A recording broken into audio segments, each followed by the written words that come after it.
না, ভারতীয়রা পারে, ইচ্ছা থাকলে হয়।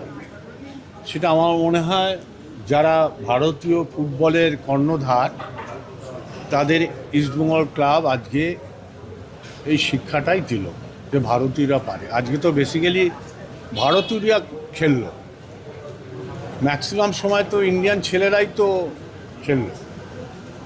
অতএব ভারতীয়রা পারে। আমাদের একটু ইচ্ছা শক্তি ডেভেলপ করতে হবে, সবাইকে এক হয়ে কাজ করতে হবে। ভেদাভেদ ভুলে যেয়ে যদি আমরা সত্যিকারের লড়াই করি তাহলে ভারতীয়রা সাফল্য আসবে। এবং ভারতীয়দের এই যে কোয়ালিটি কারুর থেকে কম নেই, এই লেভেলের একটা টিমকে হারিয়ে প্রমাণ করলো।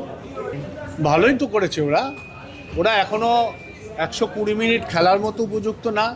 আমি কোচকে বাহবা দেবো, কোচের গার্ডস আছে যে এই অবস্থাতে প্লেয়ার তুলে নিচ্ছে, যখন 1 গোল ডাউন তখনও প্লেয়ার তুলে নিচ্ছে, ওর গার্ডস আছে। ও ভরসা করেছে ইন্ডিয়ান ফুটবলারদের উপরে, তার জন্য ওকে ধন্যবাদ। হ্যাঁ, পল্টুদা চাইছিলেন মনে হয় ওপর থেকে যে এই ম্যাচটা তার জিতে আমার জন্মদিনটা তোরা পালন কর, উৎসর্গ কর।